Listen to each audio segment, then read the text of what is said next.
bienvenue sur le podcast Les Bavardages au hasard, le podcast où ce sont les cartes qui décident du sujet de conversation. Aujourd'hui, je vais tirer les cartes avec l'oracle, le Béline. Je vous avoue que celui-ci, il me fait un peu peur. Les illustrations, elles sont assez percutantes et les mots, on va dire qu'ils mâchent pas ces mots. Pour des cartes, elles ne mâchent pas leurs mots. Je vais donc tirer, hop, une carte. Merci d'ailleurs pour vos nombreux retours suite à l'épisode de la joie, le dernier épisode qui est sorti, l'épisode de la semaine dernière. C'est pour ça d'ailleurs que ça m'a motivée à refaire un nouvel épisode aujourd'hui. Attention, de quoi allons-nous parler? C'est parti. Nous allons parler, waouh, passion.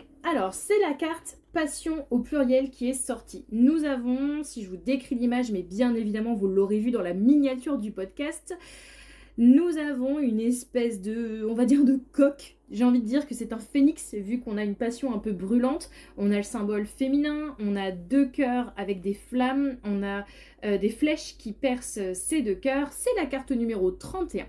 Voilà pour la description que je peux faire de cette carte. Alors, je rapproche mon téléphone parce qu'il y a quelques travaux à côté de moi et j'ai envie que vous m'entendiez plutôt qu'entendre les marteaux-piqueurs.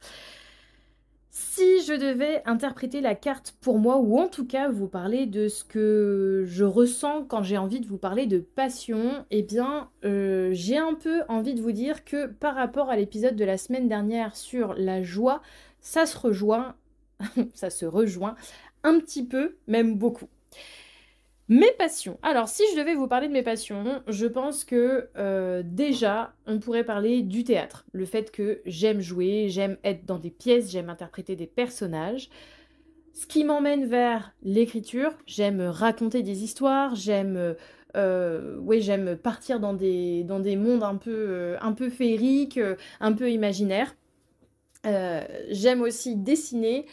J'aime aussi parler avec les gens, j'aime échanger et j'adore tirer les cartes. Voilà, si je devais là tout de suite maintenant vous parler passion, je pense que les choses qui me passionnent, qui m'animent vraiment, c'est-à-dire que quelque chose qui fait que je me sens bien quand je le fais, parce que pour moi la passion c'est ça, hein, c'est faire quelque chose avec le cœur, un cœur qui palpite à fond parce que c'est quelque chose qui nous plaît, et bien voilà, je voudrais dire jouer la comédie, ou en tout cas jouer un texte, interpréter un personnage, écrire, communiquer, tirer les cartes.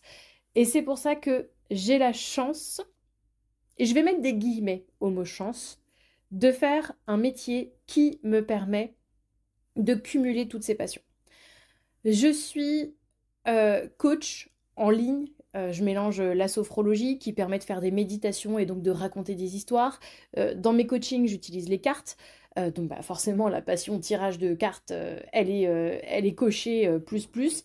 Je crée du contenu, donc je joue une certaine forme de personnage, même si je pense que vous êtes nombreux et nombreuses à l'avoir vu, que je suis la plus moi possible. Ça veut rien dire la plus moi, mais c'est parce que j'avais pas très envie de dire le mot authentique. Donc vraiment, et puis les formations que je donne aussi quand je vais dans les établissements, que ce soit dans les entreprises ou dans les hôpitaux, eh bien j'ai un peu la sensation de faire du one-woman show. Il faut savoir que pendant toute l'année 2018-2019, enfin la saison 2018-2019, j'ai fait du one-woman show, je faisais du stand-up, j'allais dans les caves.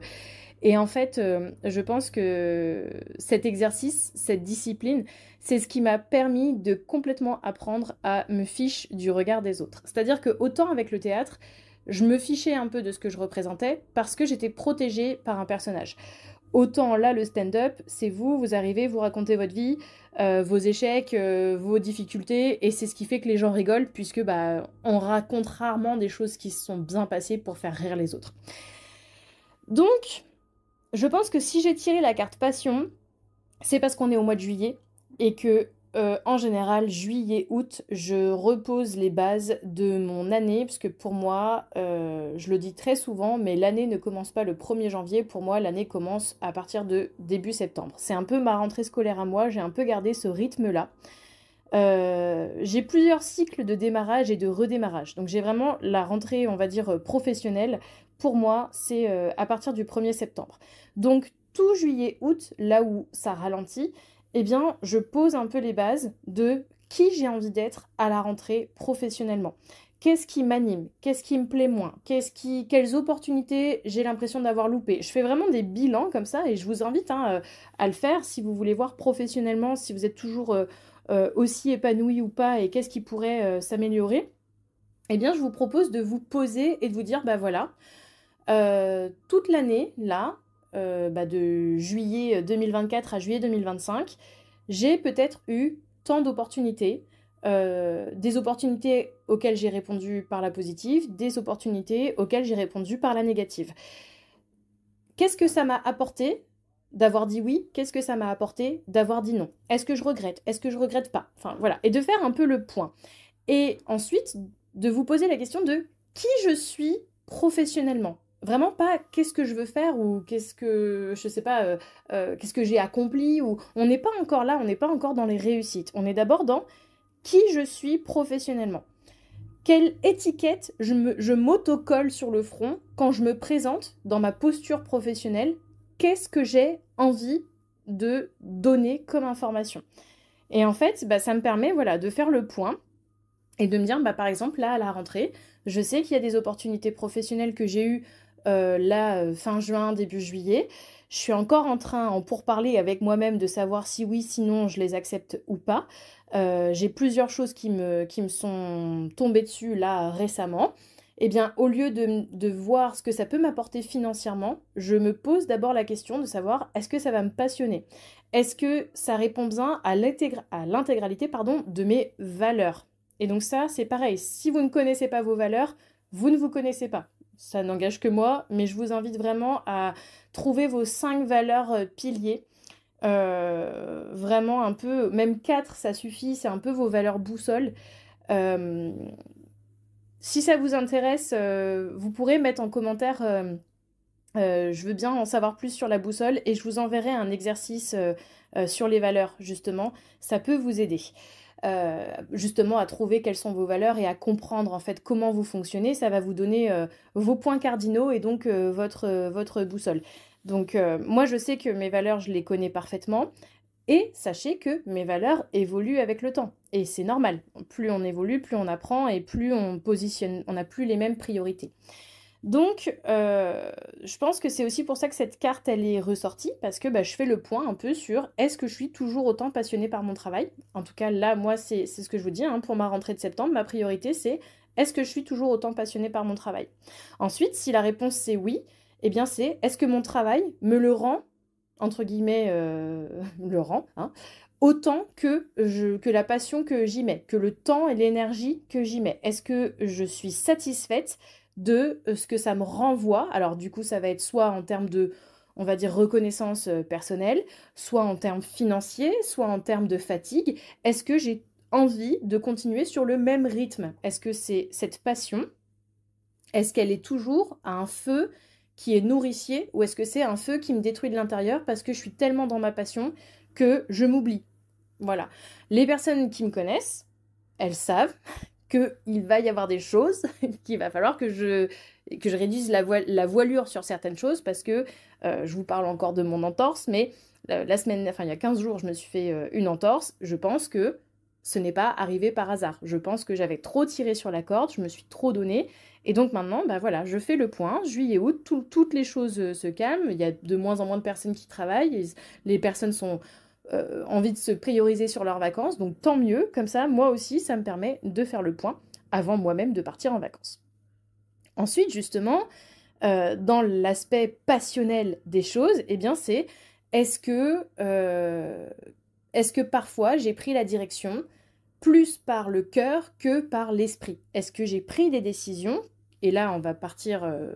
je vais aller un peu plus loin, parce que donc, ce que je vous disais, j'ai plusieurs rentrées. Donc ma rentrée pro, elle est début septembre. Et ma rentrée, on va dire, en tant qu'individu, elle est au 1er janvier, avec toutes les bonnes résolutions, justement. Donc oui, c'est un nouveau cycle, une nouvelle année. Est-ce qu'il y a des choses que j'ai envie de remettre au cœur de ma vie? Est-ce qu'il y a des choses dans lesquelles je me suis un peu trop lancée et un peu trop, on va dire, j'ai pas assez cadré parce que j'ai pas assez réfléchi et je me suis plus laissée pousser par l'instinct, par l'envie, par la passion. Et parfois, vous savez, la passion, elle peut brûler parce que justement, on est vers une recherche de plaisir et on en oublie un peu parfois de mettre le mental, de mettre le mental dans la balance. Et donc, peut-être que je me suis laissée euh, glisser vers des choses qui allaient vers plus mon bon plaisir que ce qui était bon pour moi. Et là, je vais être 100% honnête avec vous, je suis en train moi-même de parler de la bouffe et les petits plaisirs, les petits bonbons, les petits chocolats, les choses comme ça. Donc là, je sais que j'y suis allée en mode passionnel et que j'y suis pas du tout allée en mode qu'est-ce qui est bon pour mon corps. Donc je rééquilibre aussi hein, de ce côté-là. Je ne fais pas de régime, je ne suis pas de choses strictes, mais j'écoute vraiment mes besoins plutôt que d'écouter, on va dire, un peu la tentation, vous savez, par exemple, la facilité. La facilité du fast-food, la facilité du à emporter, la facilité de la livraison. J'ai une grosse passion pour les sushis.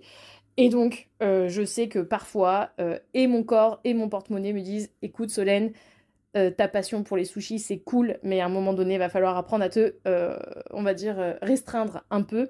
Mais pas dans le sens régime du terme, ou enfin vraiment, voilà. Je pense qu'il faut que j'apprenne à rééquilibrer entre mes passions et mon impulsivité, parce que je sais que quand j'aime quelque chose et que j'ai un feu qui m'anime, je suis très impulsive et je peux devenir un bulldozer. C'est-à-dire que je pourrais manger, là je vous reparle des sushis, mais je serais capable de me faire sushi du lundi au dimanche, matin, midi, soir, parce que j'ai développé une passion pour ce genre de repas. Enfin voilà. Et puis après, au bout d'une semaine, une fois que j'aurai overdose de sushis, j'en mangerai plus pendant 6 mois et j'aurai du mal à y revenir et je vais développer une autre passion pour autre chose.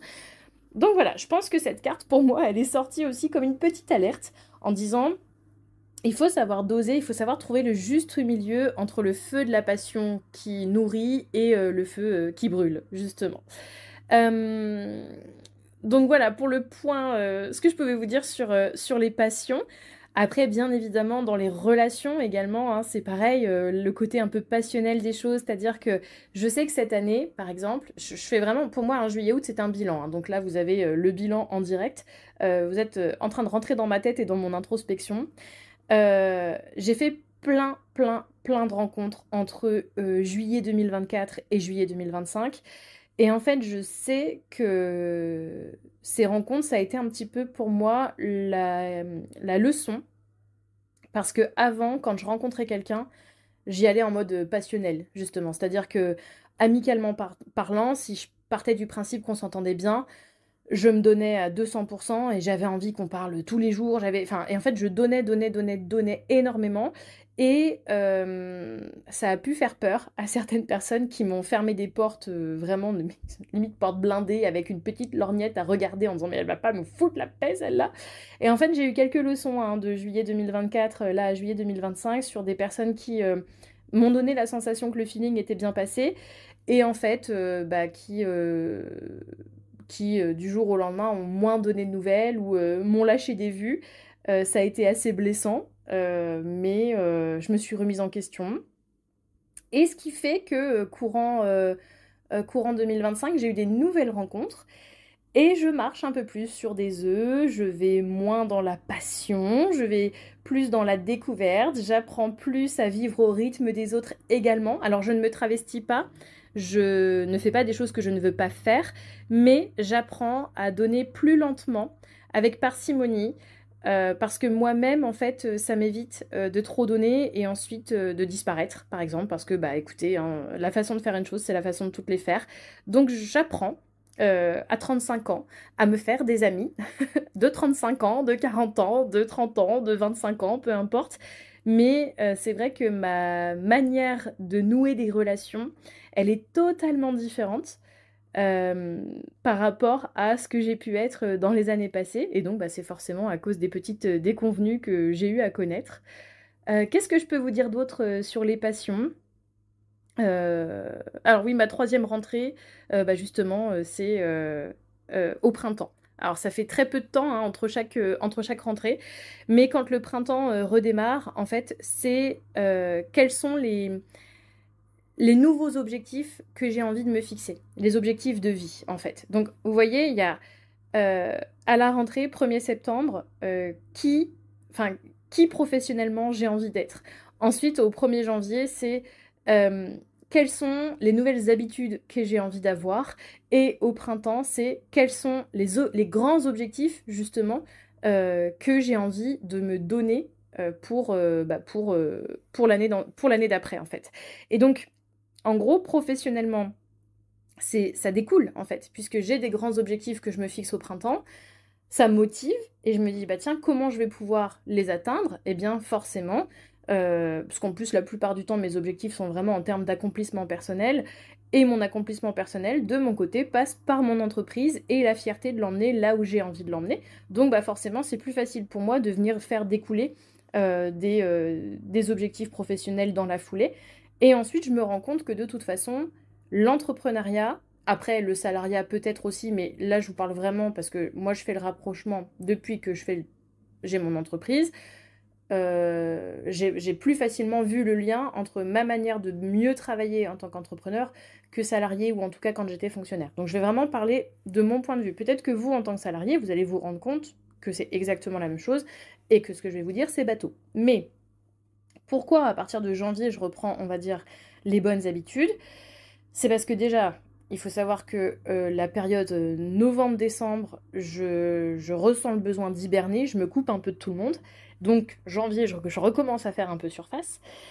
Et je me suis rendu compte que mon corps et mes habitudes, donc c'est pas forcément bien manger et faire du sport, il y a aussi bien dormir, il y a aussi s'aérer la tête, prendre du temps pour soi.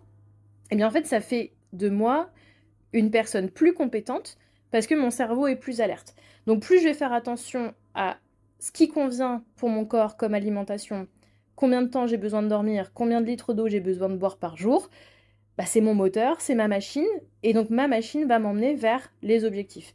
Et donc bah voilà, donc tout ça c'est lié, et je pense que comme je suis quelqu'un de profondément passionné, vous verrez, hein, quand on se parle, je sens bien que des fois j'ai énormément d'énergie et que vous pouvez vous dire mais la meuf elle surjoue. Et en fait non, je suis vraiment passionnée par les gens que je rencontre, par les échanges, par, je sais pas, je vais rencontrer une instite par exemple, je vais être passionnée par sa manière de gérer sa classe, je vais être passionnée par les cours qu'elle va donner, quand elle va donner des petites anecdotes sur des choses que nous on a appris et qu'on a oubliées, ça va vraiment réveiller une passion chez moi, parce que déjà j'adore apprendre, j'ai une passion pour l'apprentissage. Donc, bah forcément, je sais que comme je suis quelqu'un de profondément passionné, il faut que j'arrive à doser pour pas brûler les autres, justement, pour pas les fatiguer, parce que je peux comprendre que, que ça puisse être fatigant pour les uns et pour les autres. Et puis bah justement, voilà, faire des petits cycles pour bien redéfinir. Alors ça peut paraître très chiant et très protocolaire, mais moi en fait je sais que comme je suis vite on fire, j'ai besoin qu'on canalise un petit peu ce feu. Et ce feu se canalise par des cycles, justement, donc 1er janvier, 20 mars, 1er septembre, voilà. Et puis c'est comme ça chaque année. Puis ensuite, ça va aussi en fonction des saisons, ça va en fonction de mon cycle hormonal. Je suis vraiment très à l'écoute, justement, de l'aspect très naturel de mon corps, de ma fatigue, etc., etc. J'essaye, dans la mesure du possible, d'être à l'écoute de ma fatigue. J'essaye, mais comme je suis passionnée, j'ai du mal à me rendre compte. Quand mon corps commence à me donner des signes de fatigue, c'est que j'ai déjà commencé à brûler un petit peu la chandelle par les deux bouts. Donc voilà ce que je pouvais vous dire sur la carte passion. J'espère que vous vous êtes éventuellement reconnus. Si vous avez envie de me faire un petit retour sur vos passions à vous, sur votre manière de les faire venir dans votre vie, n'hésitez pas à me faire des petits retours. Comme la semaine dernière, envoyez-moi vos messages en privé après avoir écouté ce message. Ça me fera très plaisir d'échanger avec vous. Et puis, on se retrouve très prochainement pour un nouvel épisode des bavardages au hasard. Merci beaucoup de votre attention, merci de m'avoir écouté et à la semaine prochaine.